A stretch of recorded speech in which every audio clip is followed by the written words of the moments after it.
All right, I'm just going to go ahead as everybody starts to kind of get onto Sweatbox. You don't need to be there for the first few bits of it, but the first document that I'm going to look at after just a little introduction is the non-towered airport one, which you may be thinking to yourself, well, this is all about air traffic control. Why am I asking you to go to a non-towered airport document? But there is a method to my madness, so if you want to keep that handy, that would be great. Um, First thing first, everybody understands exactly what VFR is, right? Visual flight rules, as opposed to IFR, which is instrument flight rules. And there is something to be said about the difference between VFR and VMC. Just because you're within VMC doesn't mean necessarily that you're operating VFR or vice versa. If you're via VFR, it doesn't necessarily mean you're in VMC conditions. VMC is visual meteorological conditions, and IMC is instrument meteorological conditions. As far as you as a controller are concerned, when it comes to VFR operations, you only care about 1,000 feet and 3 miles. If it's less or not either, meaning if it's 1,000 feet ceiling and less than 3 miles, or if it's 10-mile visibility but less than 1,000 feet, then VFR cannot be done. And you can't entertain anybody even asking a request as far as VFR is concerned. That is, of course, unless they come back and say they want special VFR. But that's a different thing that I'm going to explain later down the line, but not really pertinent to my initial introduction to VFR. So that's first things first. When you see rain and you see 1,300 ceiling and you see, 3-mile visibility, even though I personally would never want to take off in those conditions, you can't deny it because technically you're still VFR. So that's something to keep in mind, 1,003, the golden rule. But as far as VFR is concerned, one of the things that I've noticed from observing people work at Allentown, for example, is the lack of knowledge of how VFR flying actually works, in particular in the airport environment. So that's the reason why I actually want to start off with a discussion of flying lesson. So if you guys will just entertain me for a second, I'm actually going to give you a little bit of a flying lesson. If you take a look at the non-towered airports, safety advisor done by AOPA, and I want you just to check out page number 2. And it gives you a terrific diagram of what an airport traffic pattern is. Now, traffic patterns were designed very simply to organize the flow of traffic into an uncontrolled field, and to give sense and order to where aircraft are going to be at a particular time. If you look, there are 6 legs of which you need to know about. You have, when you depart, that's called the departure leg. When you make your first right-angled or 90-degree turn from the runway, that would be your crosswind leg. When you make another 90-degree turn, now parallel to the way in which you departed, that's the downwind leg. Then you make another 90-degree turn, that's the base leg. Yet another 90-degree turn. Now you're staring right down at the runway. That would be your final leg. The one I did not mention is the upwind leg. And the upwind leg is the exact course as the departure leg, except it's not from you having left the actual runway. There's a distinction between being in the air and parallel to the runway in the direction of landing versus you leaving the ground off the runway in that direction. So that's the difference between the two. So as not to confuse it, when you have an aircraft that's proceeding on the departure leg, there's a difference between someone who, for let's say sequencing reasons, is being sequenced on the upwind leg in order to fit in somewhere else in the traffic pattern. But that's the legs of the pattern. That's something that you need to be cognizant of. What people don't understand is, and this is where the flying lesson comes in, how does a plane normally, without any direction from a controller, enter a traffic pattern? Now, there are some pilots amongst us, so for you guys, this is going to be pretty much a review, hopefully. But you know what? Not for anything. With towers closing, this is a good review for you anyway. The standard pattern entry is a 45-degree entry. So if you, and 45 at the midfield. So let's say, for example, you, skipping ahead, you tell an aircraft to enter left downwind or enter right downwind. Then you can expect that pilot is going to enter at the midpoint, at a 45-degree entry at the appropriate altitude, and then join the downwind leg as per the diagram that you see in front of you. Now, the reason why I said I'm giving you the flying lesson first is because I think it's important for you to remember, you know what your role is, but I think sometimes we don't really fully realize what the pilot's role is. What is the pilot's responsibility? And air traffic control, or basically aviation in general, is all about shared teamwork. And what you're going to learn, especially as you go down the pike and you start learning more advanced things, there's got to be a teamwork effort between what is happening with the pilots and what's happening with the controllers. Not any one person really has full control at any time. Each person has to share the teamwork and have a shared responsibility over what happens during each phase of the flight. There's a section within 71.10.65. Actually, there's even a section in the Aeronautical Information Manual, or shortened AIM, that actually has not every single pilot and controller responsibility spelled out, but it has several different scenarios where they say, well, when an aircraft is being vectored for visual approach, or when he's being told to maintain visual separation, what are the responsibilities of the controller versus what are the responsibilities of the pilot? It's great because it gives you the idea of that sense of work. Bringing it back to VFR, what are the responsibilities of the pilot versus what are the responsibilities of the controller? So going back full circle, here's your flying lesson. The aircraft is going to make a 45-degree entry into the downwind leg. Already discussed that. At what altitude? Here's where we have to know about something called a traffic pattern altitude. And in writing, I always refer to it as TAP, only for short lingo usage. But what is the traffic pattern altitude? Now, again, people who are pilots in here, experienced controllers, or people who are just good at reading have figured this out already. But for those of you who may be a little confused, it's going to be 1,000 feet above the airport elevation. So the airport elevation at Republic is 82 feet. So theoretically, the traffic pattern altitude is 1,082, but no one's going to argue whether we round that up to the nearest 100, which is generally what happens. So you, in your mind, will take that 82, bring it up to 100, add 1,000, you have 1,100 feet. And that is the traffic pattern altitude at Farmingdale Republic.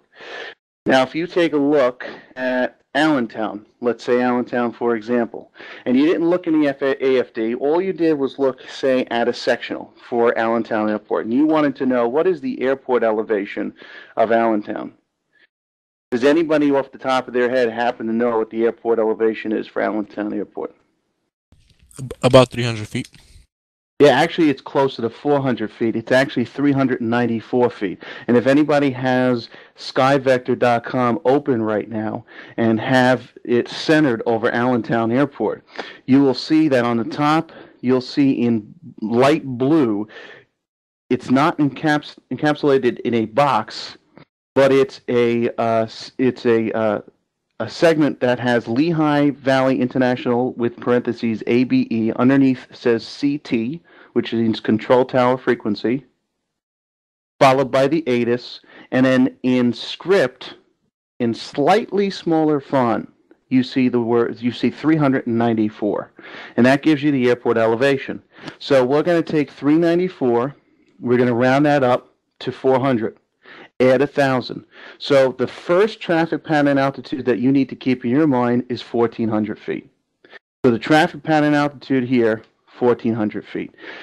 What about for different type aircraft? Now the traffic pattern altitude does vary depending upon type aircraft. And all that you have to know is that for P, Q, and M class, which is more of a tech route type of designation, but for props, let's just say propeller aircraft that are going to be going 80, 90, even as much as 120 knots, these guys are going to be given 1,000 feet AGL, or 1,000 feet above the airport elevation. Jet aircraft, right, who can go as much as 210 knots, will be going 500 feet higher. And now, it's an obvious reason why there's a difference. There's a difference because the jet aircraft will be traveling at a higher speed, And so therefore, in order to build in separation, and 500 feet separation is perfectly legitimate.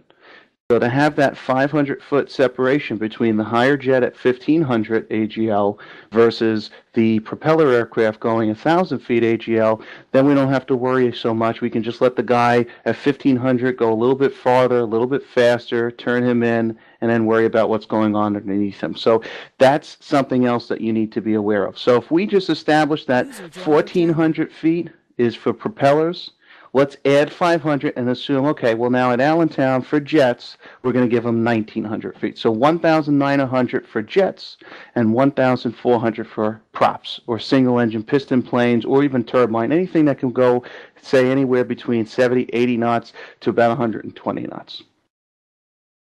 All of that information, by the way, can be found in what's called an airport facility directory. And one of the best AFDs that you can look at is airnav.com. It lays it out differently than the actual FAA resource, but if you scroll down to where it tells you the runway information, it'll tell you what the traffic pattern altitude is, and it even tells you something else, which is another piece of information we're going to learn right now, and that is the direction of the pattern. The standard direction of any pattern is left traffic. Left traffic is standard. Right traffic is not standard. However, there are times when right traffic is required. Reasons for there being right traffic versus left traffic could be terrain, could be most of the time noise abatement. They don't want to turn left traffic because that puts you relatively low to the ground above a highly congested area where people may not want you buzzing around. Therefore, we'll do right traffic. If you happen to type in Farmingdale Republic, for example, Foxtrot Romeo Golf, into airnav.com, and then scroll down to runway information, you'll see that runway 14 lists the traffic pattern to the left, whereas the reciprocal end of that runway, 32, is to the right, which makes sense, right? Because it keeps the aircraft on the same side of the airport. So if you're off of 14, you're to the left. If you're off of 32, you're to the right because they want you to be to the east of the airport, not to the west of the airport. And that happens to be because of a populated area. And anybody who's familiar with Republic will know that to the east of the airport is a graveyard. To the west of the airport is several malls and a movie theater. So I guess they figure, well, if all hell goes loose, then at least you're halfway to the graveyard. But you're not over a populated area. So that's the most important point there. So now you've learned about a standard entry, 45-degree entry. Well, now, just to kind of make sure that I cover all my bases here, what do you do when you're coming into an airport and, well, let's say the standard pattern entry at Allentown Airport is left traffic, okay? So if you're in Sweatbox right now and I'm coming in and runway, let's say 6 is active and I need left traffic for runway 6, I'm coming from the east, all right? So essentially I'm coming from what would be the right traffic part of 6. If this were a non-towered facility or uncontrolled field, as a pilot, I am obligated to conform with the flow. Meaning, if you call in, hey, I'm joining right downwind, meanwhile everybody else is doing what's preferred left downwind, you will get yelled at on Unicom because no one likes someone that can't conform to the actual traffic pattern. So if there was a reason why you needed to stay to the left, let's say because it's written that runway 6 is left traffic, how do you get from the east side of the field to that side and join what would be the left downwind on the west side of the field? And then here's where you're going to learn some more.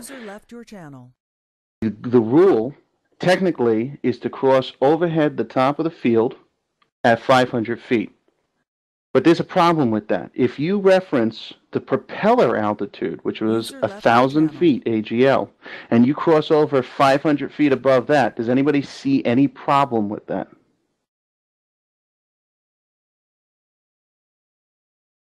What would be the problem crossing overhead the field 500 feet above what you reference as a propeller plane? That wouldn't be traffic pattern altitude. Maybe.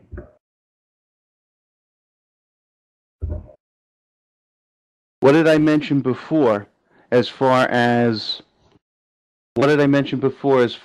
there being two traffic pattern altitudes that you need to keep in your mind? Run into jets. There's jets You'd run operating into at jets. 1,500 feet. So essentially, if you were to cross overhead the field at 500 feet, then that puts you in possible conflict with jet aircraft that are exactly at that altitude. Therefore, as a pilot, you want to come overhead the field at least 2,000 feet above the ground level, or you can think of it this way, 1,000 feet above your traffic pattern altitude. So if my traffic pattern altitude is, let's say, 1,400, then I'm going to make sure I'm at least 2,400, 2,400 feet in the air while I cross overhead the field. Now, as I do this, I look down at the ground, and I look at a windsock, a tetrahedron, a wind tee. I look at anything that can give me an idea as to where the wind's going, just so I can verify that, okay, everybody's in the right area and everybody's going to the right runway. But now the key to this is now, after I cross overhead the field, it's recommended that you go at least 2 miles past the actual pattern. 2 miles past the actual pattern, so that you stay away from everybody else who's in the pattern, and then begin your descent as you turn back around for the 45. The most important thing with entering the pattern is that you don't descend into the pattern for very obvious reasons, and that is that you don't accidentally descend into people that are underneath you. Now, here's where, again, we're going to take the uncontrolled, non-towered rules that we just talked about, now figure out what the pilot responsibilities are as you are working control towered field. If you tell an aircraft, whether it is to overfly the field or you tell them to enter 45-degree entry, it is the pilot's responsibility to make sure that everything I said, the whole fact that he will be entering on a 45 at pattern altitude, not descending in, looking out for other traffic, it's his responsibility for all that to happen. And you can, depending upon what type of equipment you have at the facility, give them ideas as to where other traffic is. And as far as how that phraseology goes, the difference between you having some sort of radar equipment versus literally not having any type of radar equipment, there's differences in phraseology that we'll address later down the pike. But that's all that's all assistance that you're providing. What it's really the pilot's responsibility. And this goes back to the whole philosophy that VFR, see and avoid. It's their responsibility to join the pattern, just like I explained, just like a non-towered field, for example, the appropriate way. So as far as pattern entry, that should help for you to understand a little bit how that works. And then there's only one more thing, and then I'll kind of get off my teaching you to fly kick. There's only one more thing that you have to be aware of. There's been some times I've monitored people in Allentown who were very reluctant when an aircraft reported midfield to tell them at that point clear to land or clear touch and go. And I think it was because they didn't realize that there's the rest of the pattern that the pilot's responsible for flying. They thought, I believe they thought that if you cleared them to land at midfield, that aircraft would all of a sudden start turning to the numbers or turn inside other traffic. Not true. And now, again, I'm going to ask you to go to, where's a good page here? I believe it's page number 3. I think page number 3 gives you a pretty good explanation as to what each of the legs are. If you go to page number 3, and I'm again looking at the non-towered airport PDF that's in the file browser here, and you take a look at the downwind leg section. If you take a look toward the bottom of the downwind section, it tells you about the appropriate time that you turn downwind to base.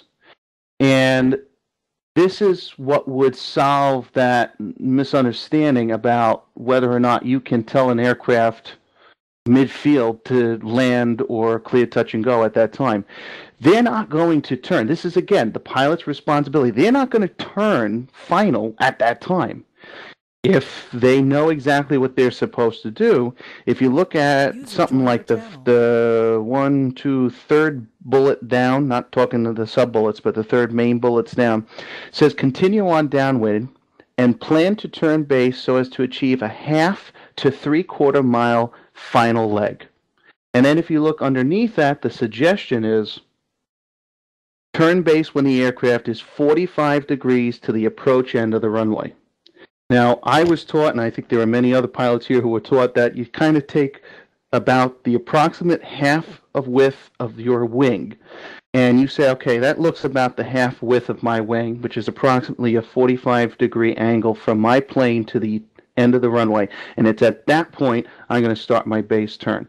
That's when the aircraft is going to make their base turn. So if you don't tell them anything else, if you don't tell them to extend downwind, if you don't tell them to make a short approach, that's the point that they're going to make that. Now, if you want, what I would suggest you to do, since you do have the ability to have an all-radar environment in VATSIM, is to take your cursor and go from the end of the runway and draw a vector that's about a 1/2 mile away from the end of the runway, 1/2 mile to 0.7, 0.8 from the end of the runway. Where that little vector ends up is approximately where the aircraft should be turning base to final. Anything inside that would be what's called a short approach, which is used to expedite and sequence another aircraft inside of something else that's going on, which is something we can talk about when we talk about towered operations. Anything beyond that is not planned for. Therefore, that would be something like extend down when I'll call you base. That's if you intend on having that aircraft join base to final at, say, 1 mile out or 2 miles out. At that point, that's beyond what the accepted base to final is, so therefore that would be something that you would say extend downwind. And again, that's something that we'll talk about when it comes to phraseology at a towered airport. And then there's base, and then there's the final approach leg. And what goes on beyond that is that at this point, it's really not pertinent to you.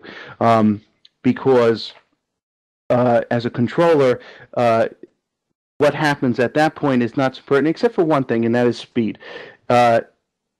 Single-engine Cherokees, single-engine Cessnas, when they're on their final leg, especially at 500 feet, at least this is the way I fly, I'm fully configured. I got, depending upon my winds, I got my 3 flaps out. I'm looking at around 65 knots, 70 knots max on my approach speed. So you can judge your sequencing based on a Cherokee Cessna, anything that's about 180 horsepower, anything less than 201 horsepower is going to be around that 65, let's say 65, 70, 65, 75 knot approach speed. And that's what their speed should be when they turn to final. Anything greater than that or less than that is really not expected unless the pilot's, really not flying his plane correctly. The reason why that should be in your head is simply for sequencing reasons. If you have a Cherokee that you're turning on a regular base to final, meaning you don't tell him anything, all you did was tell him clear and go, and he's going to do the rest, and then you have a higher speed aircraft behind him, a Mooney, a King Air, a Citation that's coming in on a visual approach for that same runway, then you have to be aware of the fact that the guy in front's only going to be going about 65 knots, and the guy in back could be almost twice that. So that's where understanding what the final approach speeds for aircraft do come into to play. And that's something that is a little beyond just the basics, so I'll leave it at just that. But before I continue on to an airspace discussion, is there anything that didn't make sense to anybody regarding non-towered airport operations, entry into the traffic pattern? And basically the whole reason for this discussion was the understanding of what the pilot responsibilities are versus what will eventually be discussed, which are your responsibilities as the controller. In the scenario mentioned with Allentown, left entering left close traffic for 6.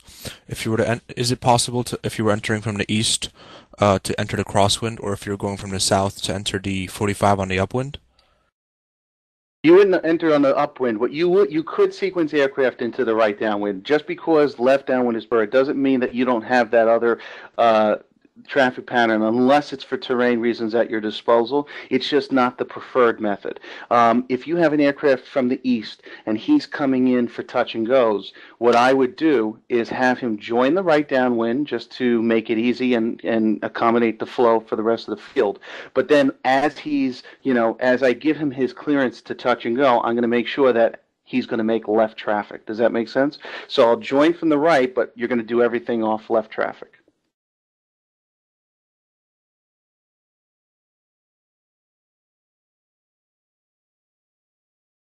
That make sense?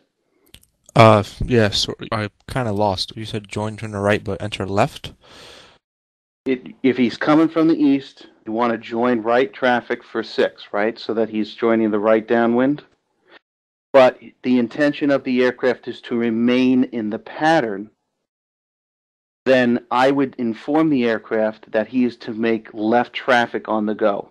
Okay? And again, this is something that we'll discuss when we talk in just about a minute or two about tower operations, but what I'm saying is he's going to make his initial approach on the right downwind, but he's going to do all his traffic pattern work through the left traffic pattern, because that's what's preferred for runway 6 at Allentown. Okay, gotcha. Thanks.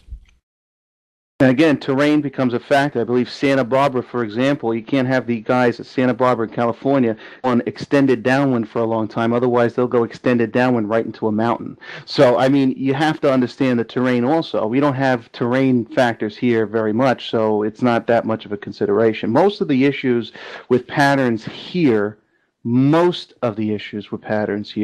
have to do with airspace, or more importantly, noise abatement and congested areas, and just want to keep aircraft away and out of flying relatively low over congested areas. So that's generally the things here. But if you find yourself at any point working some other facility, it's really important to understand how that traffic pattern came into play, especially if terrain is an issue. So that's where circumstances may change. But is there anybody else that's had any questions about non-towered airport operations or the difference between pilot responsibilities versus controller responsibilities?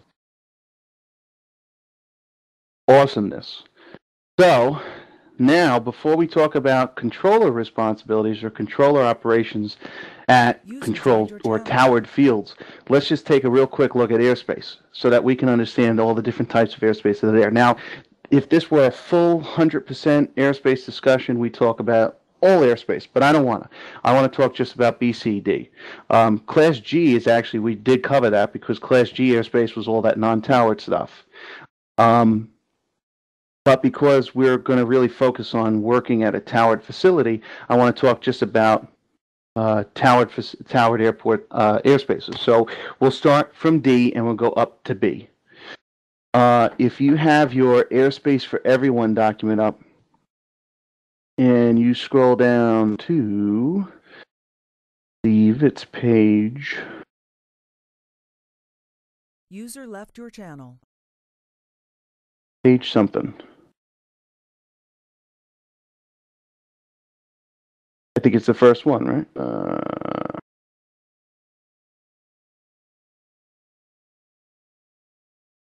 Class D, I think, is starting around like page 4-ish. Page 4 talks about D, and then it quickly goes into terses and Class C. But page 4 tells you a little bit about Class D. It tells you about the height of a Class D airport and the speed limitation of aircraft within Class D. Basically, the most important thing with Class D airspace that you need to know is the requirements to operate in it. The requirements to operate in a Class D airport is nothing but two-way communication. As long as you have two-way communication with an air traffic controller, then you've established your ability to enter and operate within the airspace. Now, there are some things that are of particular interest, and if you go back to skyvector.com and you take a look at, let's say, for example, Farmingdale Republic Airport, Farmingdale Republic Airport is, in fact, Class D airport. However, I can't operate in and out at that place unless I have a transponder. Does anybody, having read either the documents or looking here or just being a know-it-all smarty pants, know why it is I absolutely need a transponder at Republic, whereas at any other Joe Schmo Class D, I don't? It's right underneath Class B for New York. Yes and no. Yes, because that's a circumstance of it as well. I mean, of course, that's why it is the case, but it's not a direct reason why. It's kind of like indirectly, yes. There's an answer, a very specific answer I'm looking for.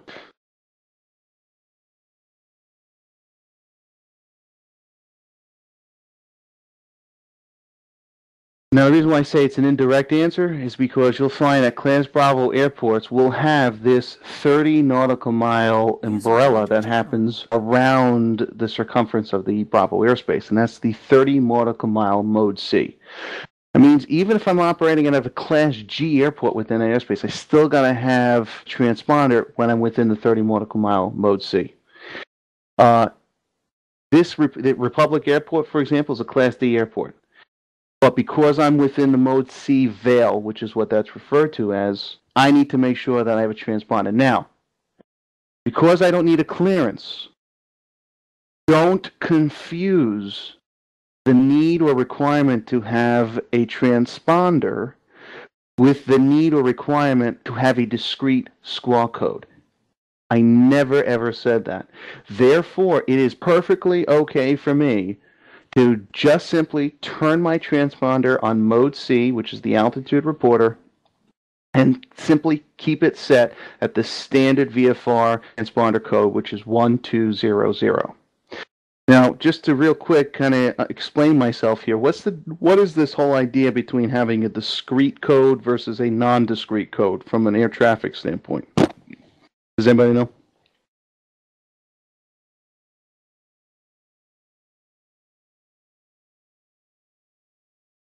I'm going to start picking on people because I think you guys are just anxious to all say something at once and you're just afraid on stepping on over each other. So let's say Sammy. Sammy, what's the difference between a discrete squawk code versus a non-discrete squawk code? A discrete squawk code is for like organization purposes. Like if you have like a lot of aircraft and you're like tower approach, a discrete squawk code can help you organize. And a non-discrete squawk code is a squawk code that all pilots will tune into. Okay, Dan Rostacker, can you do me a favor? Yes. Can you change all the Sweatbox aircraft to 1200, please? Sure. Or better yet, change the first two aircraft to 1200.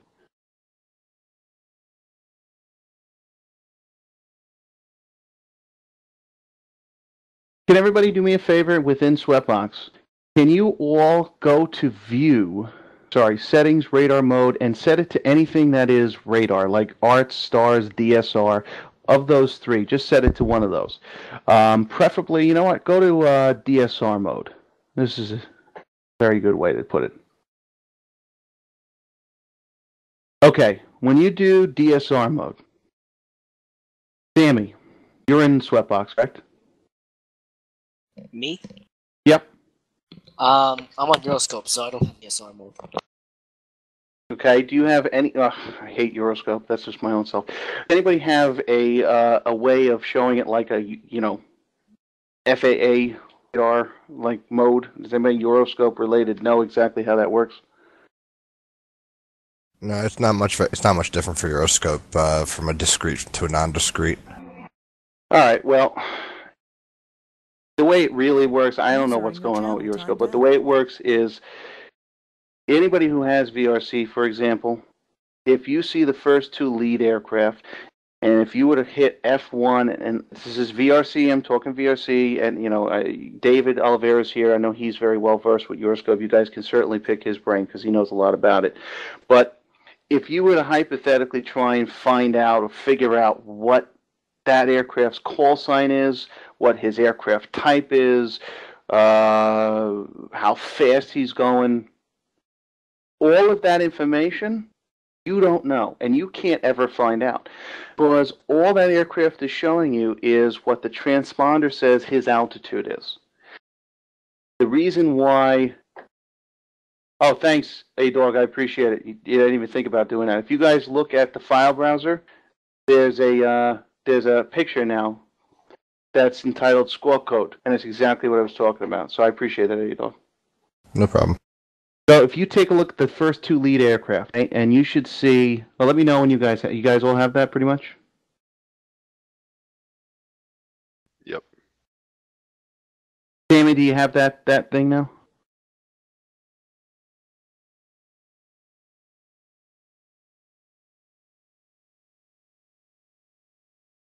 Earth to Sammy? Yes. Okay, great. The first two aircraft have a V and then 004. Do you have that? On your scope? No. On the picture that you theoretically just downloaded. Yes. Okay, awesome. The V, the 004, is all the information that you will get. All right, now, I'm talking beyond just you as a tower controller, because I just want you all to understand function of a discrete versus a non-discrete squawk code. That's all the information you get. All you get is altitude information. Now, you can tell that when it comes to working with an aircraft, especially in controlled airspace like Class C, Class B, Class A, I need to know what else is going on. I need to know who I'm talking about instantaneously when I look at the radar screen. I see two Vs. I don't know who I'm talking about. I have no call sign associated to those. I have no information about what type aircraft, what altitude what altitude he may be going to, like a scratch pad entry or temporary altitude. I have none of that. That's all I see. That's a non-discrete squawk code because that's all I see. A discrete squawk code would be like those other aircraft, 0603, 0604, 0605. Now, what you can't see if you're not in VRC is if I were to click, and A-Dog, if you want to shoot another picture, that'd be awesome. I clicked open first discrete squawk code after the V's. And lo and behold, I have all the information I'd want. I have the call sign. I have the altitude that he requested. The 650, this is a beyond this course. That's a computer-generated ID that's used for point outs. Not even here do we do it realistically, so forget about that. But the bottom right shows you the type aircraft. It's a whole bunch of information you don't even need to know right now. But the point I'm trying to make is there's a call sign associated with that target, whereas before there was no call sign associated with that target. That's the difference between a discrete squawk code. Discrete means that person owns that squawk code, and that's the reason why I can associate that 4-digit sequence number to that call sign. Whereas the other guys, everybody's 1200 who's VFR. So therefore I can't associate a particular call sign to that because there's always going to be a conflict with someone else. A-Dog just uploaded the picture, thankfully. So you guys will actually see the difference between the information that would be given when a discrete squawk code is assigned versus when a discrete squawk code is not assigned. And now we went on a little bit of a tangent, but now let's rope that back in. Why did we talk about discrete versus non-discrete? Well, it has everything to do with the type airspace you're controlling and the function of the VFR aircraft that are operating at that time. A VFR tower. Hang on. Sorry, Yeah. Anthony. Remy, what is it that you don't see? I'm sorry I was here late. I had an appointment, but I'm on VRC. I'm in Sweatbox. I see a bunch of the aircraft, but I don't see the squawk stuff that you're talking about. Do you have Euroscope or VRC? VRC. Go up to settings. Make sure you go up to the settings in the top left. Go to radar mode, and let's go to DSR. You'll be able to see the big difference and all that. User left your channel. Alright, I'm in DSR mode. Awesome. And again, Anything change? Did anything change, Remy? Yeah, the aircraft identifications look different. Very Good. good. Yeah, that's exactly it. And again, you're not going to be using this for a while. You're not going to ideally you put it in tower mode. Everything will be nice and happy. You'll see call signs, which is unrealistic, but that's another story. You'll see call signs for every aircraft. I don't care what you do on a normal basis. I just really wanted to demonstrate DSR just so you can see the difference between discrete and non-discrete. So roping this back in and how it's pertinent to Class D airspace. Class D airports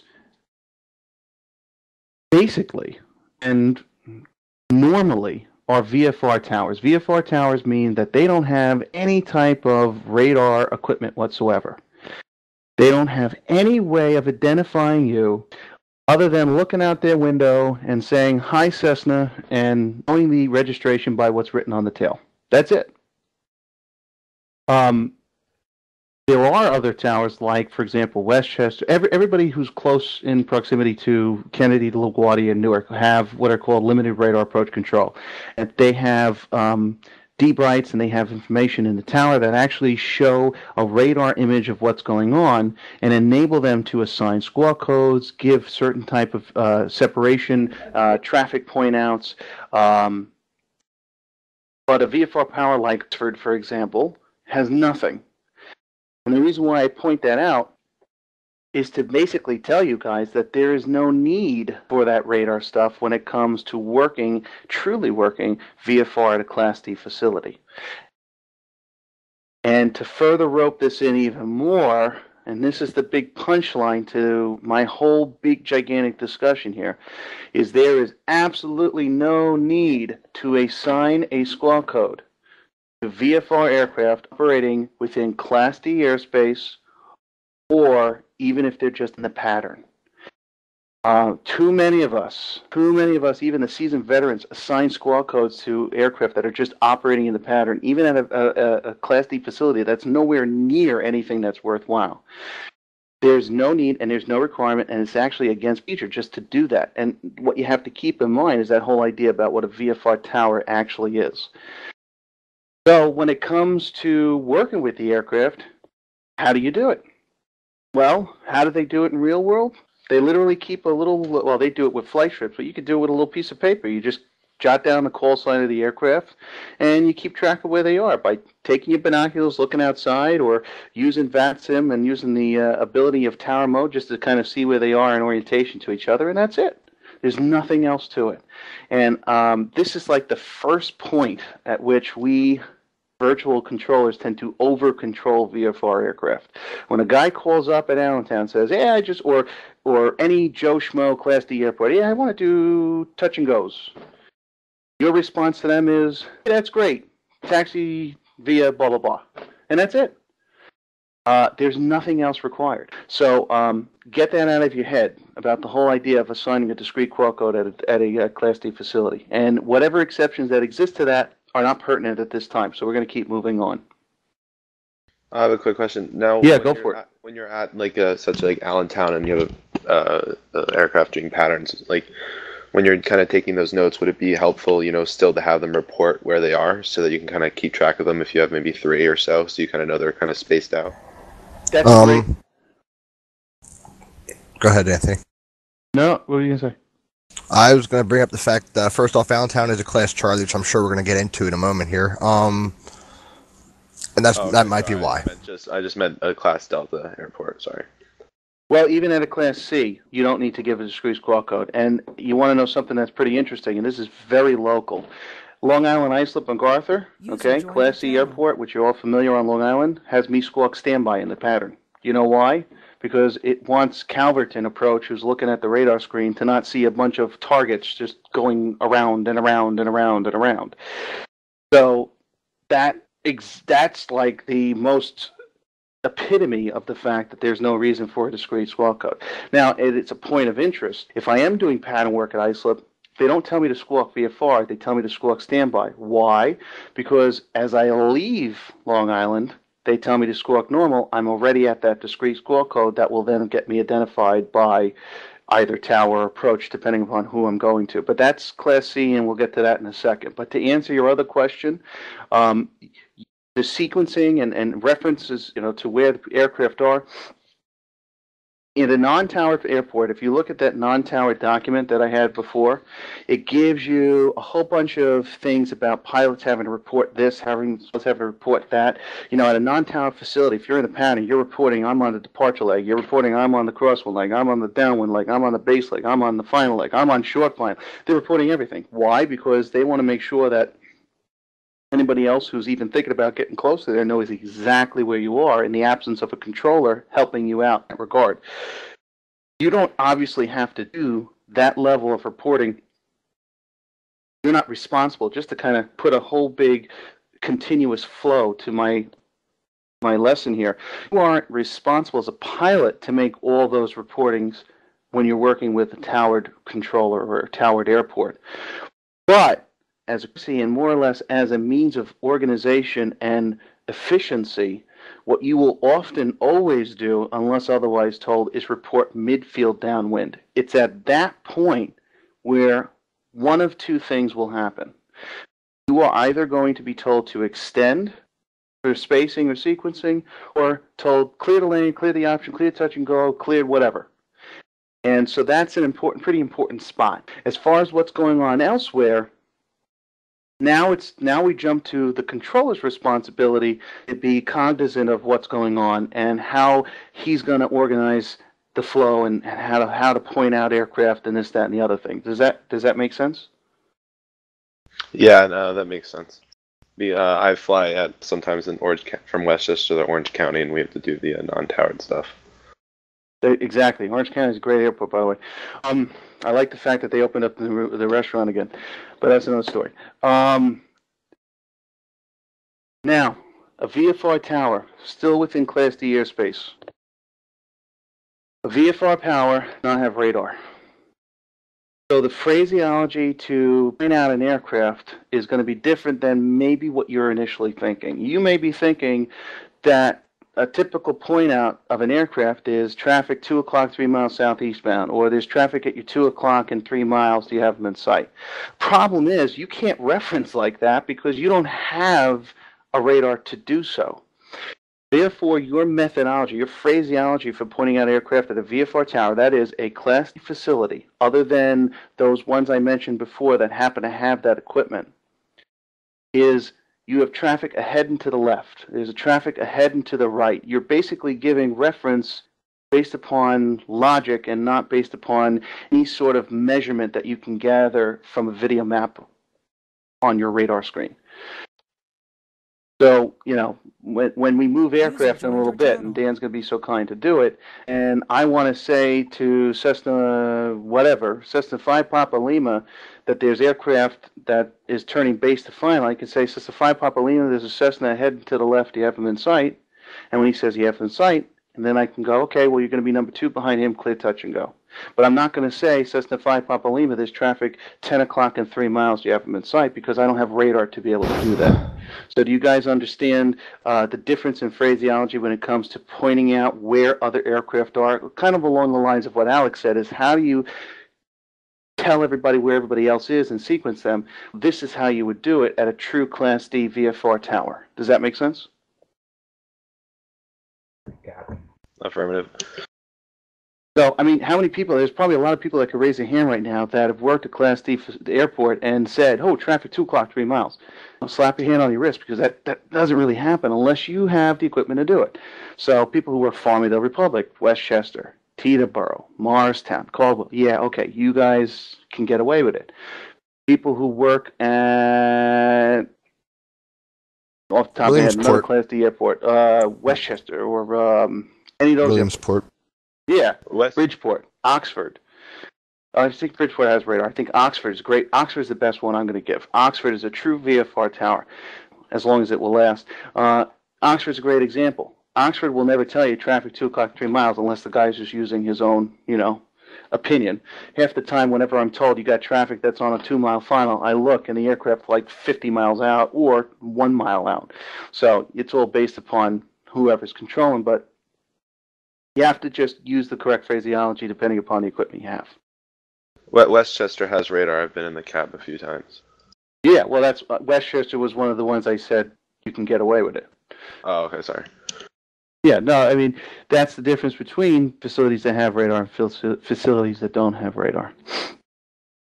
All right, so as far as how it goes, you guys all have Sweatbox? Are you all logged on to the Sweatbox server? Yep. Yep. Awesome. So let's do this. Dan, can you just launch these guys out? Sure, you want discrete codes for the first two guys again? Nope. Get them all VFR. And then what you guys can do, if you want to just follow along with me, you can go radar mode and tower. And what you see, what's interesting about that, VRC, I'm talking VRC people, but you and your scope should be able to see this regardless. If you do tower mode, you get a cheat and you can actually see what all the essentially discrete codes are without them actually being a discrete code. So once you call up, and I'll be the point of Allentown Tower, and I'm let's work this as a VFR field, all right? This is now a VFR airport, Class D, normal Joe Schmo airport, and it looks like we're departing off of 3-1. Yes. Great, and we'll do left traffic off of 3-1. So call me holding short. So we'll say 6 Charlie Mike, who just departed. He is, I gave him takeoff clearance.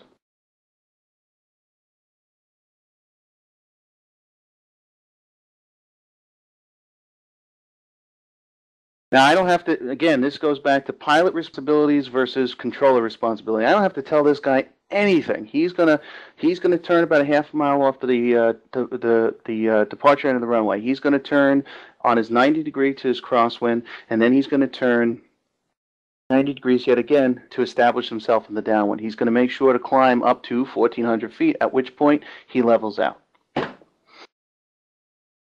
He's also going to check his speed, make sure that he's not going to be over speed. He's going to be anywhere between that 90 to 100 knots greater.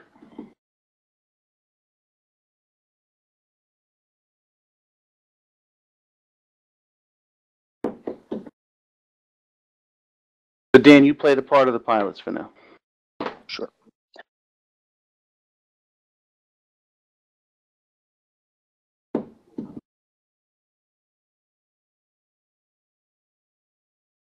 Allentown Tower, Cessna 459er Echo Sierra, short runway 31. Cessna 459er Echo Sierra, Allentown Tower, make left traffic, wind 29014, gust 21, runway 31, clear for takeoff. Clear for takeoff, left traffic, 459er Echo Sierra. Couple things. I identified myself because I'm assuming that ground is online. I added 10 degrees as per our facility mandate. We want to add 10 degrees to the wind. And I also told them what to expect, left traffic. Now, it's written in the AFD. It's also kind of understood, left traffic off of these runways, but I'm going to specify it so that there's no confusion. And now, 6 Charlie Mike is midfield. Now, had I told him to report midfield, or even if he just knew his responsibilities, he'd call back at this time right now and say he's midfield left downwind. All right. Caravan 176 Charlie Mike, midfield downwind. Caravan 176 Charlie Mike, runway 31, clear touch and go. And that's it. There's nothing I have to do to him. I don't have any spacing concerns. No, the person who's holding short of 3-1 right now didn't call me up yet, so I don't know whether he's ready or not. He could be doing his run-up. All I'm going to tell him is clear touch and go. Now, 6 Charlie Mike, if you guys are following along, is going to continue until he's at a 45-degree angle to the runway or to the numbers, and then turn his base leg.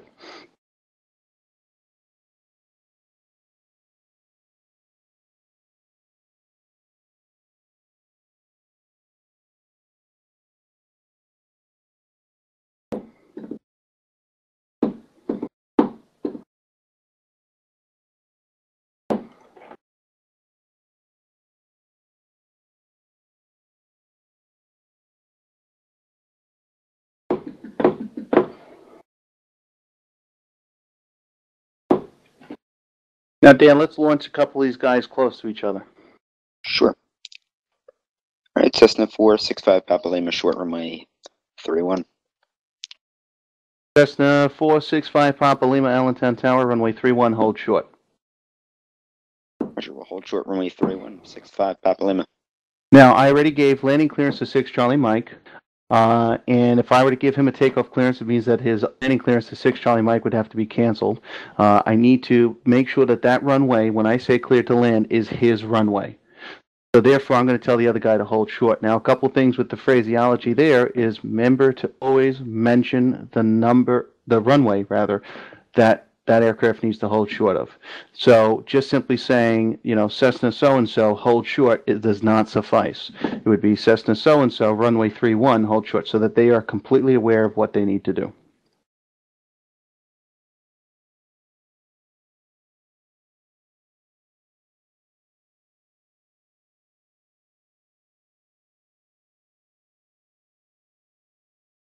I think 6 Charlie Mike took a little drugs before he flew. I think he took a lot of them. Took a lot of them. Well, actually, what he's doing right now, let's say he needed to do a right 360. He needed to do something. Right now, Cessna 9 Echo Sierra's midfield downwind. What can I do to get this to sequence correctly? I'm going to tell Cessna 9 Echo Sierra, extend downwind, I'll call your base. So what I'm asking him to do is extend his downwind leg beyond that half a mile. Now, I could say extend down a mile, I could extend down 2 miles, I could say for a certain amount of minutes, but most usually it'll be extend to until I tell you to turn base. So 6 Charlie Mike did his maneuver. The maneuver that you actually saw 6 Charlie Mike do is a 360, a right 360. Whenever you hear that referred to as a right 360 or left 360, that means literally turning 360 degrees back around to that heading. And that can be a useful tool to build in spacing. So if I needed him to spin so that I could get a departure out or so that I can increase the distance between him and, say, a landing aircraft in front of him, then I can inform him to make that left or right 360. There's also something called an S-turn, in which case I can tell him to make an S-turn, which is where they're literally going to make S's in the air so as to elongate the time it takes for him to actually get to the runway. And then when 9 Echo Sierra, when I feel like the spacing is fine between him and the preceding aircraft, who I believe is still high on drugs, then I'm going to tell 9 Echo Sierra to turn base. And the key with that phrase, and again, going to that running theme, is what's the pilot responsibility versus what the controller responsibility is. If I tell 9 Echo Sierra to turn base now, that means he's going to continue the whole entire traffic pattern at his discretion. So there's no reason for me to say to 9 Echo Sierra, turn final, because he will automatically do it. All I'm telling him to do is turn base, and more or less resume navigation, except he's still going to conform with the traffic pattern. What the heck is the Caravan doing? I hit enter left. What is he doing? I don't know, I hit enter left 3-1. I think we should kill him. Just do EF 3-1. I think 6 Charlie Mike is not longed for this world. I like his style. All right, so 9 Echo Sierra, turn base now. So he's going to turn base now, and then the rest I told you was history. I'm going to withhold his landing clearance because I want to get that guy who called holding short out. So Cessna 459 Echo Sierra or Cessna 9 Echo Sierra, I can cut that short. Cessna 9 Echo Sierra, turn base now. And of course, he's turning right base. I hit left. Whatever, I'm just going to give him normal vectors instead of these strange commands. Sounds good to me. So he reads that back, and then I go back to the guy who's on short. Is Cessna 465 Papa Lima, make left traffic, wind 290 at 14, gust 2 run, runway 31, clear for takeoff. Alright, left traffic, left takeoff. 465 Papa Lima. Okay, and let's assume, Dan, that the next guy is ready to go.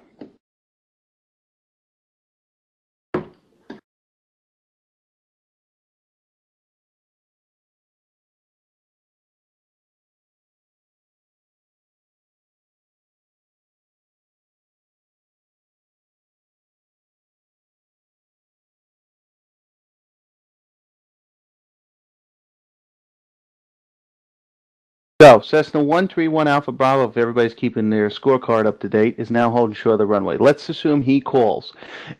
In order to get this flow going more quickly, I can give him an instruction that gets him to be in a ready state for me to launch him, and that is the line up and wait or taxi into position and hold rule. So I'm going to go back to Cessna 131 Alpha Bravo, Allentown Tower, runway 31, line up and wait. Line up and wait, 131 Alpha Bravo. Notice that I have not yet given 9 Echo Sierra landing clearance. I'm going to withhold this until I want the runway to be completely his. So 9 Echo Sierra is still going to just proceed inbound. So he's going to be turning. He's on his base, kind of, sort of. If you can get him to turn a little bit more of a base pilot responsibility, that would be great. You want to know what that heading is for everybody else? It's just a 90-degree heading off of 310. So if you take 90 degrees off of that, then that's what it would be.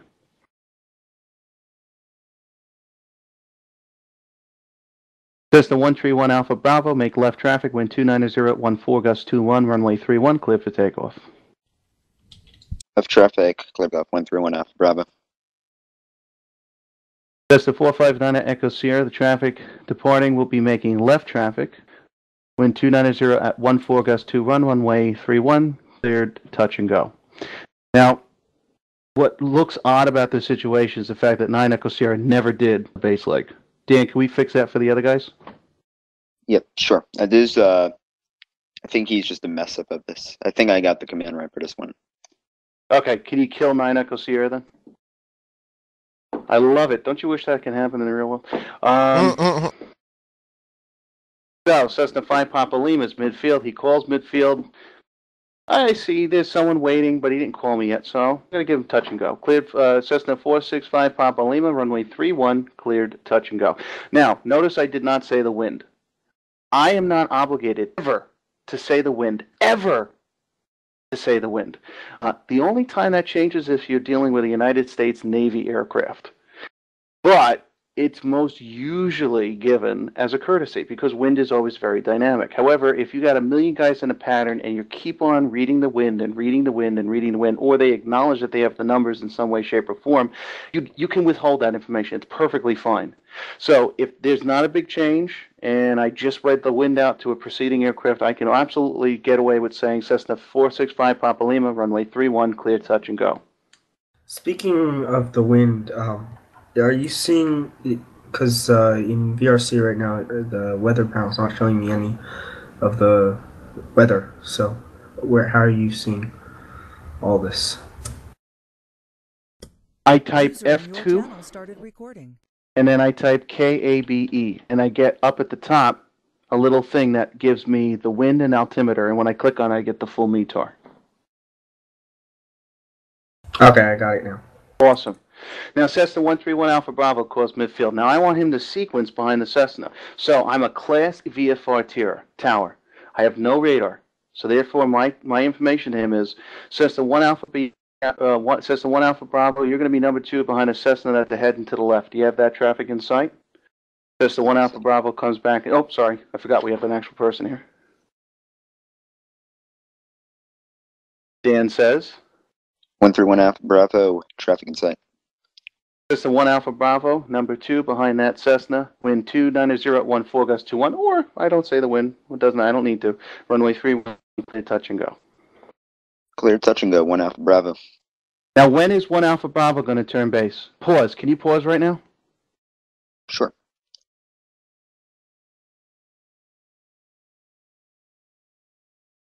Pilot responsibility, not mine. The aircraft will turn, especially if they're the same type. In this particular case, we got 2 Cessna 172 and 182. We got 2 similar type aircraft, right? When that aircraft has the other aircraft directly parallel to him, that aircraft will begin to turn their base. It is at pilot's discretion, and depending upon what type aircraft that person's following. If I'm following a Learjet, for example, I'm going to extend a little bit further for wake turbulence. And also, your responsibility as a controller is to issue that as well. But Cessna to Cessna, Cherokee to Cessna, any same type, small. When I see that guy in my left window exactly parallel to my course but heading in the opposite direction, I'm going to then say, okay, I'm going to start my turn. And if you take a look at, again, that non-tower document that we did at the very beginning, that information's in there as well. So there's your flight lesson. So 1 Alpha Bravo is going to turn base at this very time. You can resume, Dan. Sure, I'm buzzed. So I'm expecting the pilot to be responsible. So I'm expecting 1 Alpha Bravo to turn right now, not continue, but to turn right now.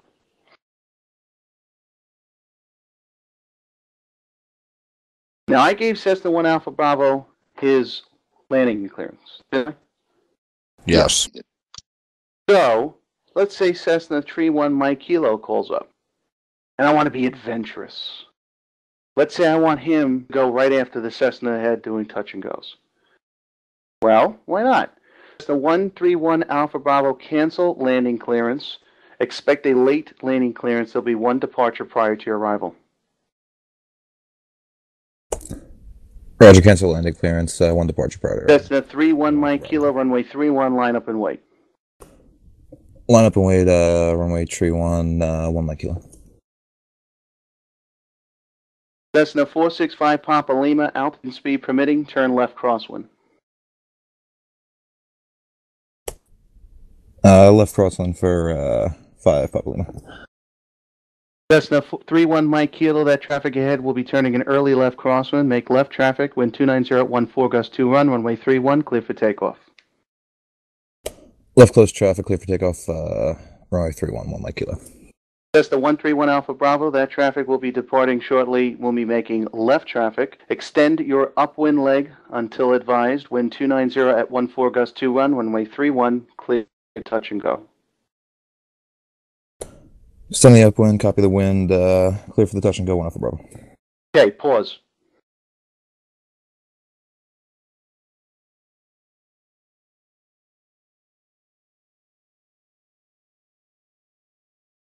Do we pause that? Whole lot of stuff just happened there. Debrief a little bit. So I wanted to get adventurous. And so I told 1 Alpha Bravo, landing clearance canceled. Cancel landing clearance. I canceled his landing clearance and informed him that I'd be giving a late landing clearance. Why? Because I want to sneak a guy in. So that's number one.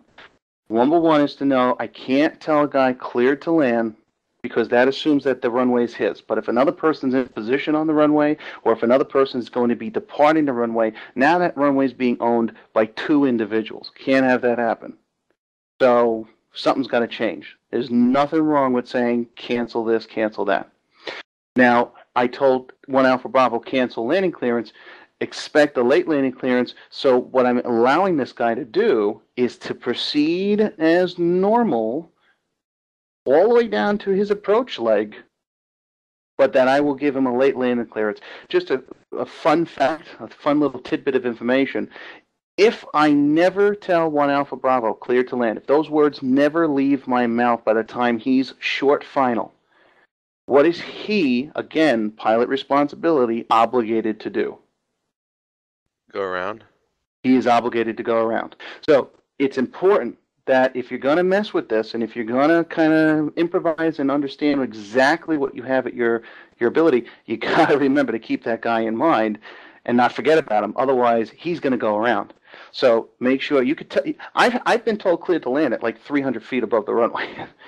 So it is conceivable for that to happen. You don't want it to go too far, but I made it work out. By the way, am I legal? And would I be legal if they were both on the runway? If one guy was touching down while the other guy was taking off? What would be legal about this situation? And am I legal? Is this okay what I just did?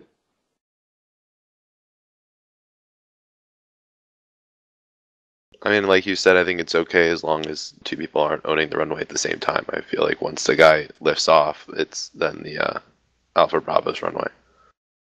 At this stage, it's not miles, feet. How much feet between each 2 aircraft am I legal to have? So I can have these 2 guys on the runway as long as they're a certain amount of feet apart. What's that feet?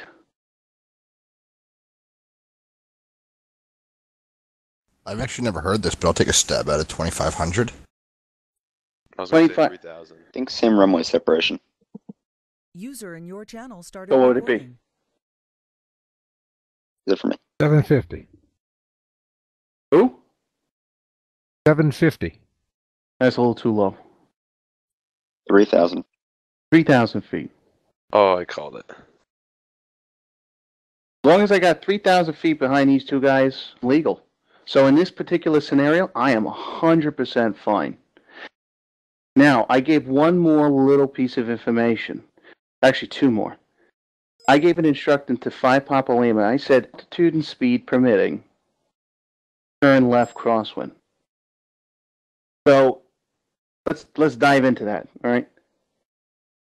Basically, I'm putting it in the pilot's responsibility, at the pilot's ADM, his decision making. When it's safe for you to execute a left crosswind, I'd like you to do that early. Whereas, remember before, he would wait until about a half a mile off the end of the runway. I'm now wanting him to turn a little bit earlier. That's a sequencing move, okay? That's so that I can kind of get 1 Mike Kilo to get spaced nicely behind him. But then there was one other thing I told, and that was 1 Alpha Bravo. I said, extend your upwind, because once he gets after the departure end, like, he'll then turn into the upwind leg. Extend upwind, I'll call your crosswind. And why am I doing that? Because I want to be in control of where 1 Alpha Bravo is sequenced behind 1 Mike Kilo. Once I get everybody exactly the way I want them to be, then everything is business as usual. So if we were to let this keep running, 1 Mike Kilo would turn normal, because I told him nothing else. So what would normal be? A half a mile after the runway, he was going to turn crosswind, which will put him perfectly behind 5 Papa Lima. And then at an appropriate time, for 1 Alpha Bravo, I'll tell him to turn left crosswind. And just like before, when I told people to turn base and they will automatically turn final, 1 Alpha Bravo, at the moment I tell him to turn crosswind, he'll do everything else on his own. At that point, it's gravy, because it's just going to be clear touch and go, number 2, clear touch and go, number 3, clear touch and go, and boom, everything else is just a piece of cake. Is there anything about everything I just mentioned that is confusing, or anybody have any questions about that so far? Because that would put a nice little ribbon on Class D operations.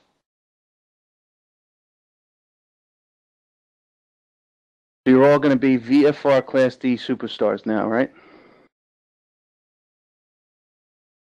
Hope so. Actually, I do have a question. Go for it. I've been listening to this for an hour and a half now, and there's one thing I don't understand, and I can't believe that everybody here knows this but me. What does VFR stand for? That was said in the first 5 minutes of class, Mr. Robinson. Well, you know me, always late, always sitting in the back of the class screwing around. Isn't it visual flight rules? Bingo. So that's, guys, that's Class D VFR. It's that simple. And then when we get to Class C and Class B, small things will change as far as departing and arriving. When we jump up to Class C now, what I want you to remember is this. The differences primarily when it comes to Class C operations exist only when aircraft are going to be departing or arriving. More so departing and more so arriving if they're coming from an approach controller. What do I mean by that? User in your channel If an started aircraft recording. simply wishes to remain in the pattern and you're at a Class C airport, you treat them exactly like a Class C. User disconnected And that's from your it. channel.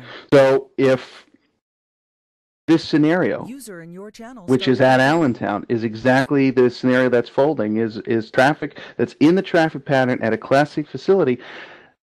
Nothing changes with everything I said except one thing, and that is my ability, considering the fact that I have some sort of a deep-right or limited radar approach control, except for my ability to point out aircraft more officially. You know, hey, traffic 2 o'clock and 3 miles. You got traffic here. That's the only kind of slight difference. Everything else stays exactly the same. So when an aircraft calls up asking for... Anthony. Yeah. Can I add something to that? Sure. So the stuff that Anthony was going over as far as legs of the pattern, how to enter the pattern, turning base, turning final, all those instructions, that doesn't matter if you're working Kennedy, Allentown, or Ithaca. A right downwind is a right downwind everywhere. Make left traffic at Kennedy is the same thing as make left traffic at Ithaca. Worldwide. Worldwide. The only difference is that with a Class B airport, you need a clearance. So that's down the road. But everything else is 100%. Yeah, it's just operationally speaking, as far as landing clearances, takeoff clearances, patterns, things like that, it's all the same. All the same.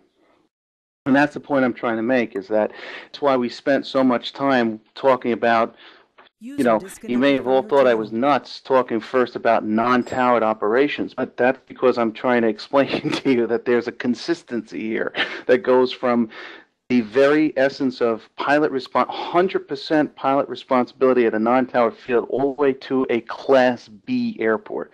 That level of consistency that Matt just explained is what we're really getting at, and that's the theme or the underpinning of this entire session. So, you know, when an aircraft calls up to remain in the pattern here at this airport, nothing changes. You just tell, okay, nice to see ya. Here's the runway. Get there through this route. And then when they get to that runway, you let them go. There's no discrete squawk code. There's no clearance, because there's no clearance in general at a Class C airport. There's nothing. There's nothing you have to tell them. It's just like it reverts. Think of it as reverting back to Class D operations. But now we talk about the difference.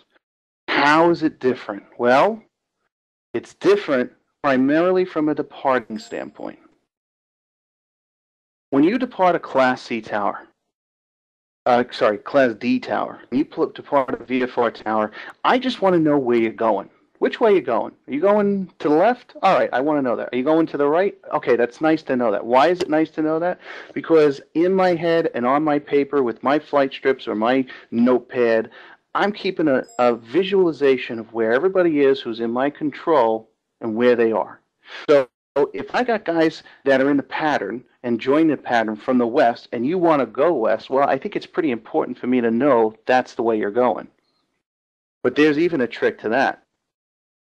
Departures out of an airport, even at a non-towered airport, people depart by way of the pattern, which is why you will hear on the radio and even online, if you ever listen to any of the senior members use this terminology, left downwind departure, right downwind departure, left crosswind departure, right crosswind departure, or a standard departure, which is literally runway heading, straight out, goodbye, see you later.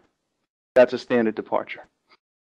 So we're again referencing parts of the airport traffic pattern for the means of that aircraft departing.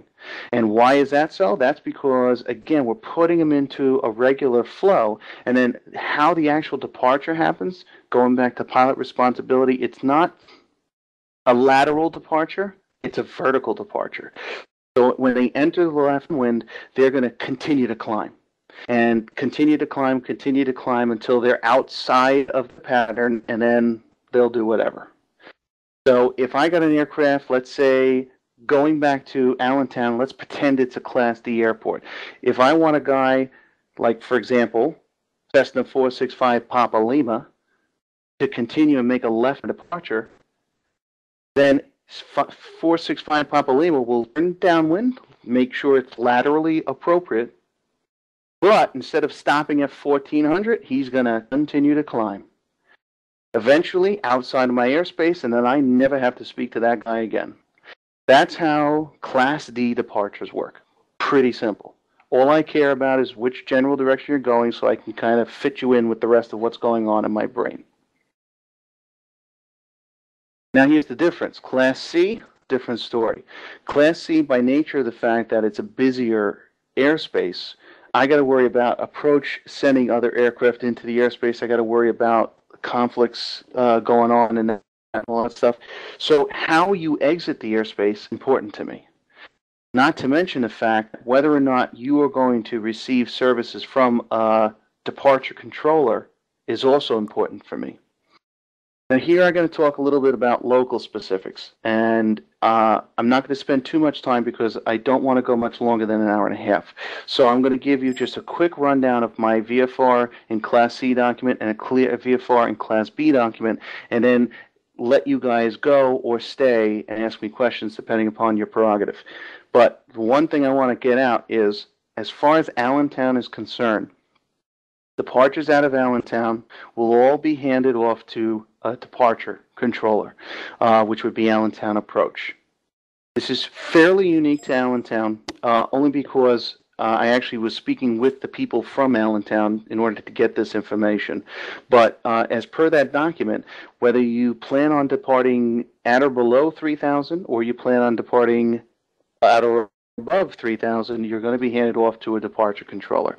The only slight exception that I was made aware of, and I'm not 100% sure, but I do believe there's got to be some type of a letter of agreement with, there's one November 9, which is right to the south of Allentown. It's like 5 miles to the south, with airports that are within the immediate proximity of the tower. I'm sure that tower just handles it. They don't even worry about it. But I'm saying for your normal Joe Schmo person who's leaving Allentown, going back to Long Island, leaving Allentown, going back to Philadelphia, they're going to be handed off to departure. Your clearance is important because you need that radar controller to be able to radar identify the aircraft and get him on his merry way. And you're going to launch the aircraft in a predicted way. And what that predicted way is called, it's a departure corridor. It's an area that is pre-coordinated between local and the departure controller so that everybody knows what's going to go on, where these aircraft are going to be launched. And most typically, aircraft will be told to fly runway heading or fly a certain heading. Over at John Wayne Airport over in Santa Ana, California, there's various dispersal headings depending upon which direction they need to go, but that's because of that particular airspace. At Allentown, runway heading. They're going to maintain runway heading, at which time when they contact whoever the radar controller is, they radar identify him. After they radar identify him, where you going? And he says, oh, I'm going eastbound. I want to go back to Farmingdale. Then approach, depending upon how many thousands of aircraft they have, they'll say, okay, eastbound, turn eastbound or resume on navigation and maintain VFR and then go on their merry way. And that's an approach. At that point, it's beyond the scope, but just so you understand exactly how the procedure is exiting that airspace, there's a little bit more involved. For the reason that there will be radar identification down the pike, Class C departures will be given a discrete squawk code. Joined your channel. Unlike the people operating in the pattern, unlike Class D airports that do not require discrete squawk codes, here's an example where a discrete squawk code is necessary because it needs to be radar identified. That's how you radar identify them. The difference between Class C departures and Class B departures is one thing, and that is the cleared through, cleared into phraseology. There's got to be a clearance in order to operate in Class B airspace. So as far as how you deal with the aircraft, you want to give them on a dispersal heading, whether it be runway heading or any other type of pre-coordinated heading. You want to put them on that heading so that it can be arranged, prearranged, so that departure can then grab them, radar identify him, and send him on his merry way. It's the same thing. The only difference is that in Class B, you actually have to say cleared out of the New York Class Bravo airspace. It's cleared out of the Philadelphia Class Bravo airspace. And it's important for you to stick airspace in there, by the way. So make sure that the phraseology is exactly that. And then what happens beyond that point, after you tell them to contact departure, is all departure stuff. But just so you know, as a tower point standpoint, That's important. Now, what do you do with aircraft that want to operate in a pattern at a Class B airport? Very unrealistic, but let's just kind of connect the dots. Number one, they need a discrete squawk code. Why? In a Class B airport. Why do they need discrete? They need clearance. They need clearance to operate in the airport. They need a discrete squawk code because of the Class B airspace. And the departure frequency, which Vansimism that I do tend to agree with, is we withhold because they're just simply going to stay with tower the whole time. So in that particular circumstance, for those of you who have kind of questions about the unrealistic idea of having aircraft in the pattern at a Class B airport, you just simply tell them cleared into the New York Class Bravo airspace. And you can tell them to maintain the traffic pattern altitudes, and maintain 1,000, maintain VFR at 1,000, squawk 0301, and then you're done. And then everything is out there. And then going back to what Matt said before, once the aircraft's in the pattern, it's all the same. Turn base, turn downwind, turn this, turn that. And it all reverts back to the same fundamental stuff that we did at the very, very beginning. Well, my computer just literally turned to 9:30, which puts us at 1.5 hours, a perfect time for me to stop. I pretty much covered everything. I told you about Class C, I told you about Class B. All that information I thought was pretty well written in those documents I created, so feel free to read that for a little bit more substantial information. But that's pretty much it. That's the nuts and bolts about working VFR. As far as radar and working VFR, if anybody has any questions, you feel free to let me know. But that's about it. Does anybody have any questions?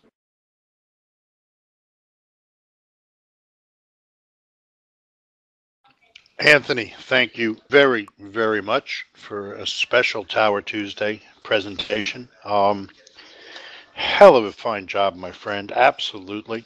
I don't know that there's anything you left out, and I'm sure people will be grabbing you occasionally. Tom, I see you had a question. No, sir. I'm just using my key for something else. Sorry about that. User joined your It's channel. okay. No problem. Glad to see you joined us. Welcome. And everybody, thank you all for coming. Feel free to grab Anthony or any of the other instructors or mentors if you have questions and issues. If nobody has any questions for Anthony, I will gavel the session closed until next Tuesday. And thank you all for coming. Can I throw out a airspace question for the group? Just sort of a trivia question. User Go disconnected ahead. from your channel. Hang on, I gotta hand somebody off. Hang on. I'm trying I know to the clap. answer to that. Archer. I'm trying to clap, but I have a push to talk. Well, that's okay. If you push to talk and everybody lights up their blue lights, Anthony can see that, and he'll know everybody's clapping.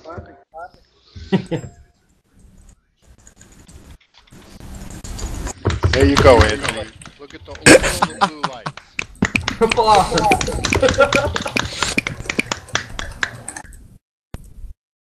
Thank you so much. That was awesome.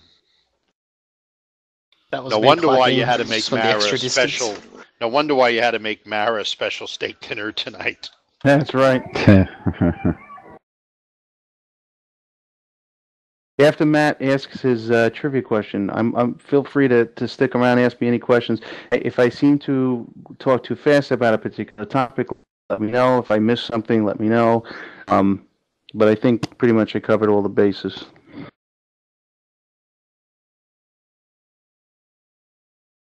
Anthony, just a quick question. I wasn't here at the start. Did you cover uncontrolled airports with VFR? Yes, I did, and one of the 5 people in here who had a recording of it would be more than welcome to give that to you. Microphone activated. If anyone wants to, that'd be much appreciated. Microphone Did you have a quick question, Aiden, about something? It's just more, I don't really understand it over here in terms of how it works. I won't get you to explain it all. If someone just sends me the recording, I can probably learn on my own. Yeah, stick around in a little bit. I'll kind of give you the rundown of how that works. Everybody else heard it, so I'll just wait until everybody else asks their questions, if you don't mind. Thanks. User on your channel stopped recording. Is it okay if I stay around for that? I missed the beginning of this. Nope. I mean, it's perfectly fine. Cool. Oh, A-Dog, you're funny. Sorry. No, that's okay. We see it all the time. You know User that. left your channel.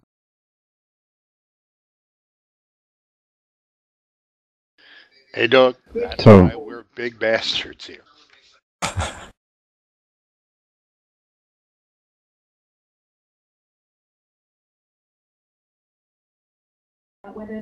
Okay, so here's my question.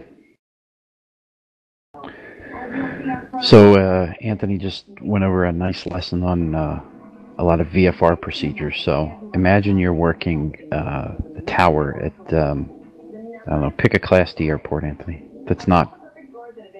I'll look. Elmira. That'll work. I tell you what, I'm looking at Williamsport Regional. So let's say we're working at Williamsport Regional. Kilo India Papa Tango for those who don't know. That's right. Your Class D airspace listed on the chart as 3,000 feet MSL. Okay? So the first question would be, let's say the weather is 2-mile visibility and a 2,000 foot ceiling. What type of conditions is your airport under? Special VFR. No. Or, I'm sorry. New York doesn't marginal have special VFR. Sure does. If you have 2-mile visibility and a 2,000 foot ceiling, your airport is what? If people were listening to the first line of this lesson, they would know that. This is a great question, Matt, and see if there's retention going on. Ask the question again, Matt, please. If you're working Williamsport Regional Class D facility, actually any airport doesn't matter, but your weather is 2-mile visibility and a 2,000 foot ceiling. What weather conditions are you under? IFR. Yeah, your airport is IMC, that's correct. Instrument meteorological conditions, because your visibility is less than what? Less than 3 miles. Okay, very good. So, let's say you're working in a tower and it's an IMC day, you got a 2-mile visibility and a 2,000 foot ceiling, and somebody calls you and says they're 7 miles to the west, they're at 3,500 feet, or I'm sorry, they're at 3,000 feet, and they want to transition your Class Delta airspace. Is that legal?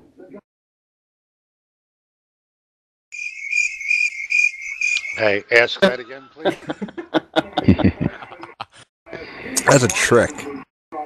You have 2-mile visibility, a 2,000 foot ceiling. Somebody calls you up and says they're at 3,000 feet and they want to transition through your Class Delta airspace, and your airport is IMC. Can they do that? Are we assuming they're VFR? Yes. No, because they have to maintain 3 statute mile visibility. Congratulations, Victor. Isn't that the minimum in? Well, technically it's VATSIM, so they can do whatever they want. Yeah, that's true. Yeah. But the minimum is 3,152. 3 statute mile visibility, 1,000 above, 500 below, 2,000 horizontal. That's correct. But if I'm at 3,000 feet and I'm on top of the cloud deck, what is my visibility? 1 mile. No, 1,000 feet. J.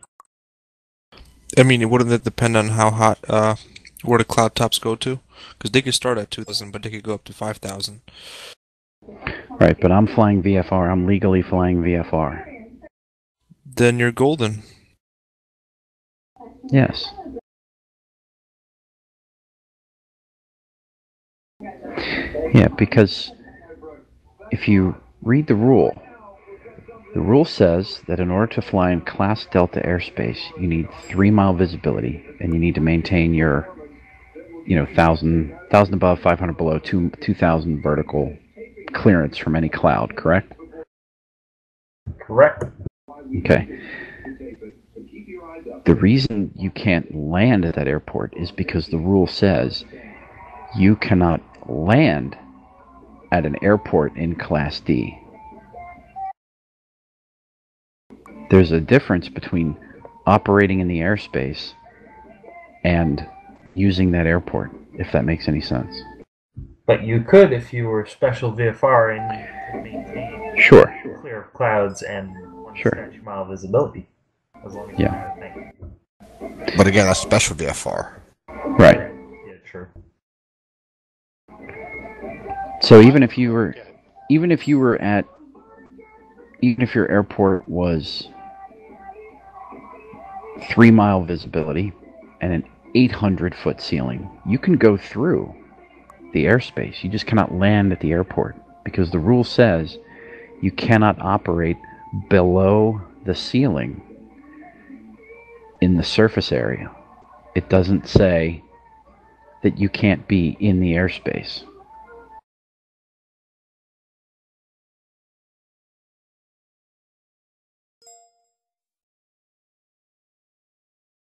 As in, once you're up there. And once you're on top of the clouds and you've got your 3 mile visibility, I mean, there's nobody short of the little device at the airport that measures 3 mile visibility. There's nobody standing on the wing of your plane measuring whether you can see 3 miles. This is the pilot responsibility thing. Well, I mean, I've done that in Westchester in a flight lesson. You know, my when I was doing for my VFR license, my instructor would just fly up until we were over the cloud tops, and then we'd switch to VFR, and we'd cancel the IFR. Yes. That same thing happened to me. I actually went flying. My friend has a plane at Westchester too. We went flying, and that happened to me too. So yeah, there's this. A lot of people think that if they're working a Class D airport, or they're flying around and there's a Class D airport where the airport is IMC, that there's this like cylinder of no entry. Sound muted. Sound 3,000 feet, and that's not true. It just says you can't go under it. It doesn't say you can't go over it.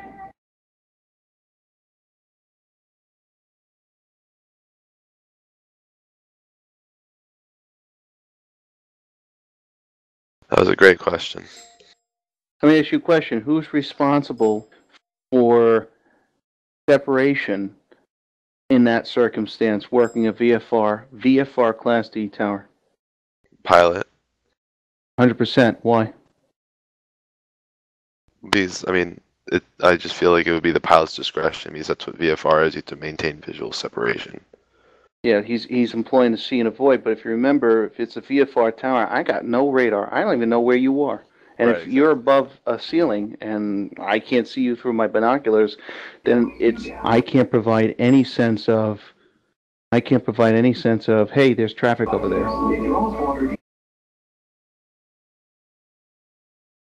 Always see it.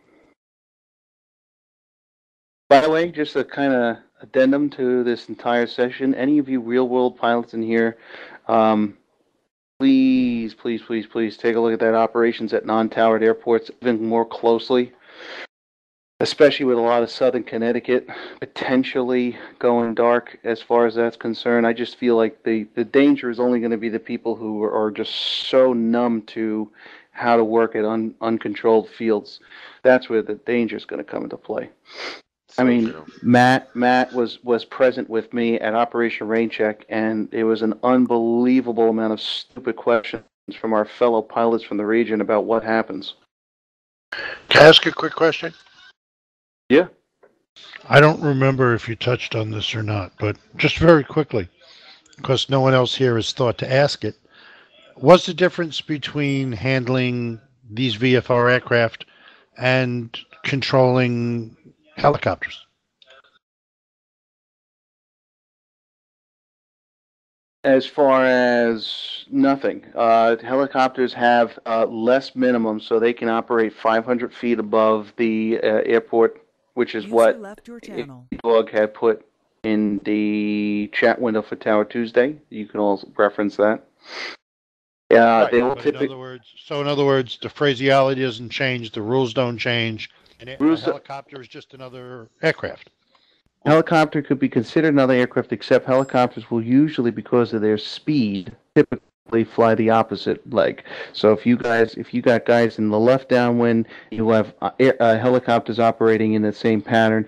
Tell them to go to the right, only because if they're going much slower, it may screw up your sequencing. And also, one thing I noticed at Westchester is the phraseology is a little different. They normally, instead of saying Southwest departure, they'll do Sierra Whiskey departure, and they use kind of more the phonetic alphabet, I've noticed. I don't know if that's Definitely not applicable everywhere, because over here we certainly don't do that in Philly. No, it's not, and that could be something that's actually a prearranged. For example, you may not know what the hell I'm talking about. If I say PD 14 report checkpoint 32, do you know what I mean? No, not at all. Well, I'm talking about them reporting over the numbers for 3-2 at Republic. That's a local thing. I could say follow Sunrise Highway report checkpoint 32, and that's a local helicopter thing at Republic.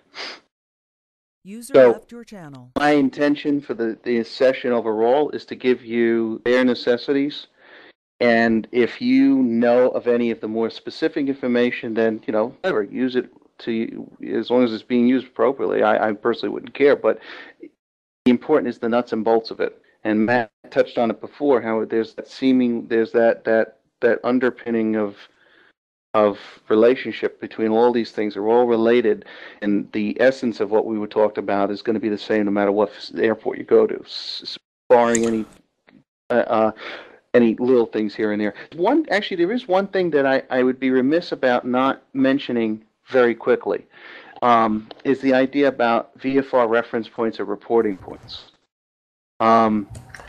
Only reason why I mention that is because now as my brain ticks and we start to talk a little bit about locality differences, checkpoint 32, Northport Stacks, South, the Captree Monument, any of this type of stuff, the Boonton Reservoir. Yeah, exactly. The only reason why I mention that is if you take a look at SkyVector, if you guys just have the time to do one more quick thing for me, is take a look at FRG, Foxtrot Romeo Golf, which is Republic Airport, and take a look at it at skyvector.com, okay? And can you look up above Republic, kind of like in between Republic and Islip, where it says Deer Park? You will see where it says Deer Park, there's a flag. There's a literal flag on the actual sectional. Do you see that? Are you talking about Deer Park where the VOR is, or where the actual box that states the frequency? The actual box that states the frequency. Although there are flags over by the actual VOR too. That's Belmont Lake, and that's the landfill. But do you see the flag, guys? All right, that's a visual reporting point, a VFR reporting point. And the reason why I make you aware of this is because an aircraft coming into a field like a class field will tell you where they are in reference to the field, but they could also tell you where they are in reference to a VFR reporting point. So instead of me calling up Republic Tower and saying, Republic Tower, Cherokee 4170 Lima is 15 miles to the northeast, I'm just going to say, Republic Tower, Cherokee 4170 Lima is at Northport Stacks inbound. And the control is going to know exactly where I am. All right, so that's something that you can even learn. It's a very easy local thing for you to learn, even when controlling on the network. So those visual reference points are also helpful when it comes to that. One last thing, remember that two-way communication is required prior to entering Class D airspace, or any airspace, right? But Class D airspace two-way communications are required. Therefore, you should expect anywhere from 10 to 15, if I were a pilot responsibility, anywhere from 10, say 15 miles out, I'm going to call that controller and let them know where I am. My rule is anywhere between that 10, 15. I never go beyond that, and I never go below that. Okay, so I'm going to always report around that same time. As long as it's established prior to entering, then it's legit. Then I'm going to get sequenced into the airport. And while we're on that topic, as I think of one more thing, just so I can legitimately say there was no thing overturned. Two-way communication is established when your call sign is acknowledged. If your call sign is not acknowledged, then two-way communication has not happened. So, very simply, if I call up and say, Public Tower, Cessna 123 Alpha Sierra's inbound Northport stacks with Alpha, and I hear back, aircraft calling Republic Tower, stand by. That did not establish two-way communications. I can't enter the airspace. If I say Republic Tower, Cessna 123 Alpha Sierra at Northport stacks inbound with Alpha, and I hear back Cessna 123 Alpha Sierra, Republic Tower, stand by, then I've established two-way communications and I concede and await further instruction. And then it's more or less the controller's responsibility to get back to me and say, here's what I want you to do. So that's just something to keep in mind. If you want an aircraft to stay clear, then you'll hear standby. And I don't think it's completely unheard of for you to emphasize that by saying remain clear to class Delta. I've actually had circumstances where I was identified but told to remain clear. That's like the ultimate emphasis. I know exactly who I'm talking to, and I want you to stay the heck out of here. There are times, like, for example, I love flying Memorial Day weekend out of Republic, except Republic launches everybody who goes down to the Jones Beach Air Show. And it's great. I get to fly and feel so cool with all these, like, F-16s all around, but it's not so cool when they're all coming back at the same time, and I call up Republic Tower, and they say to me, Cherokee 4170 Lima, remain clear of the class Delta for another, like, 10 minutes. And so I sit there, circle, circle, circle, circle, and then call back again about 10 minutes later and eventually get sequenced in. So you can always tell people to remain clear, remain outside, and that helps you to organize what's within your control and then sequence beyond that. What about, for instance, say you're controlling at JFK or LaGuardia or one of the airports around here, and you have two big planes, say a 767 and a 757, and then another 767 coming in, and you've got a 172 Skyhawk in between wanting to land. Would you just take them in that order, or would you tell the 172 to get out of the way for wake? Can you sequence them out of that to let the bigger planes land first? That's a great question. I can tell you exactly what happened to me. When I flew into LaGuardia's Kids Day, I literally did circles around the south extension of the Throgsneck Bridge until he wanted to sequence me in. And it didn't take long. I circled like twice before I followed a regional jet, and then a regional jet was following me on the expressway visual approach. Where he was only then crossing dials, and I was just literally right there at the south extension of the Throg, so I could zoom right in 31, and he still had to go over the LIE. So the spacing was going to work out fine. And in fact, he further sequenced me by saying best forward speed. So I was like, I was going, remember before I told you about, 65, 70 knots? Yeah, forget about that. No flaps, I'm 110, I'm booking it. And then at 500 feet, I did, too bad, buddy, I can't go any faster. And then I'm quickly slowing down, I'm doing this, I'm getting ready to land. At that point, when there's a certain point, radar controllers know this, when you're within 4 miles of the airport, I can't give you speed restrictions anymore. And there's a certain point there that even if I'm telling you best forward speed or best speed or whatever, there's a certain point where I literally cannot, otherwise my approach is going to be off. So it just worked out that I was fine. But what I would do is, if you have a guy who winds up being in between these guys and the other guy's just going 140 knots, 150 knots, pull him out. Pull him out, tell him to do a bunch of 360s, let the other guy land, and then have him land behind it at the appropriate time and caution him for wake turbulence. Pilot responsibilities. Let's go back to pilot responsibilities again. How is that pilot going to control the effect of wake turbulence? Well, as a pilot, I'm responsible for avoiding wake by following a glide path that is above the descent glide path of the preceding aircraft, and I'm going to touch down at a point that is beyond the point at which the previous aircraft touched down. As long as I can do all of that, then I can follow that aircraft without problem. That's very interesting, because I was flying with my friend at Westchester a couple months ago, and this similar thing happened. We were A320 was on final in front of us, and there was a E175 coming behind us, turning for finals, and we asked the controller if we could get out of the way, and he said yes, and he said no, and he kept changing his mind. Finally, we landed. We were almost got into some trouble with that wing. Yeah. An interesting thing that happened to me was also on final for 3-2 at Republic, and there was a Citation jet vectored for a visual approach to the same runway behind me. Another thing you can do is tell an aircraft to parallel the final.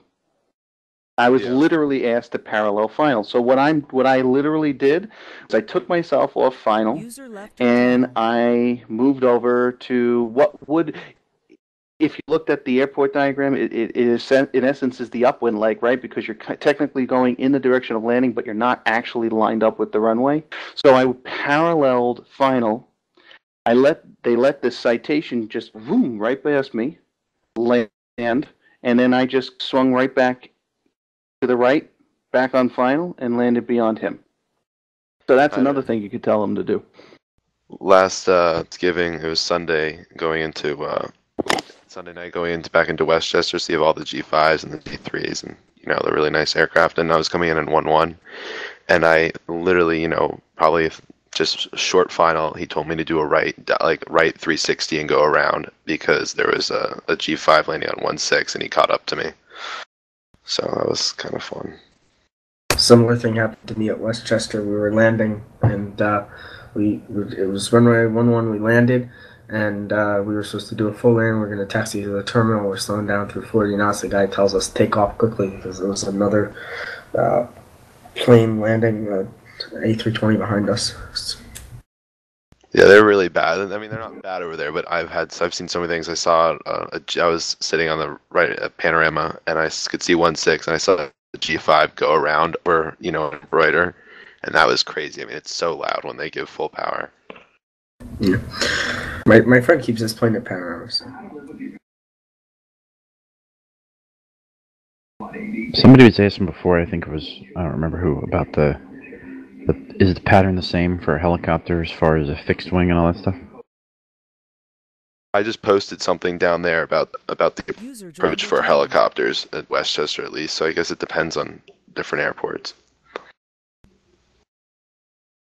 I have a question. Who was that you, Ira? That was Alec. No. It said something before about... Yeah. So, several months ago, I was out flying around, down around Solberg. It's where the VOR is. There's also a little airport there, Solberg Airport. And I heard somebody reporting that they were, base, final, blah, blah, blah, blah, blah.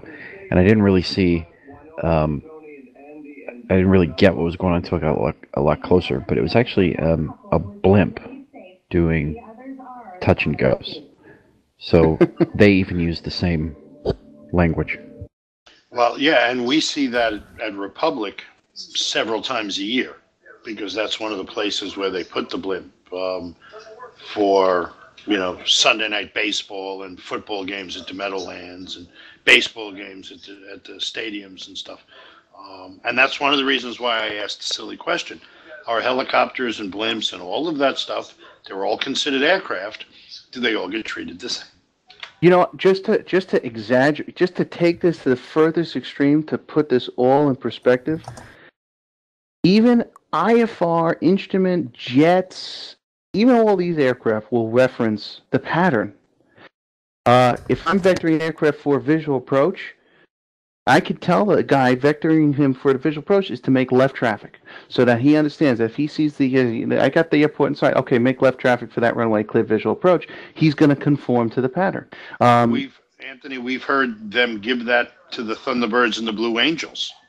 Yeah, but I'm even talking just visual approaches, big heavy jets. We're talking, just to the most extreme. And here's what's even more interesting. If an IFR aircraft, okay, we're saying instrument flight rules aircraft, 757, okay, this is possible, and it is absolutely 100% legit and legal and has happened in the real world, I can assure you. If a 757 in VMC, and that's the big important thing here, is if it's in VMC, has to go around, and I have the ability to look at the screen. Let's say I'm at the airport and I'm looking at my monitor, and I can accommodate this aircraft within my airspace. I could tell him make left traffic and have him go into the traffic pattern, and instead of doing a missed approach procedure, just come right back out and land. And I tell you that with confidence because it was funny. It was a girl controller at Kennedy who told me that she did that with an A340 one time. And it was VMC conditions with the airport, said just make left traffic and come back around and land. And the guy did just that. Forget about contacting departure, forget about this, forget about that. Pattern is what rules the organization around the airport.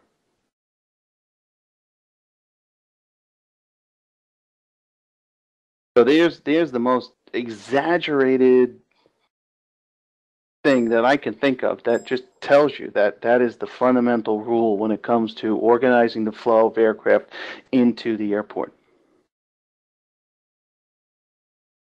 You guys have any more questions? Anything else?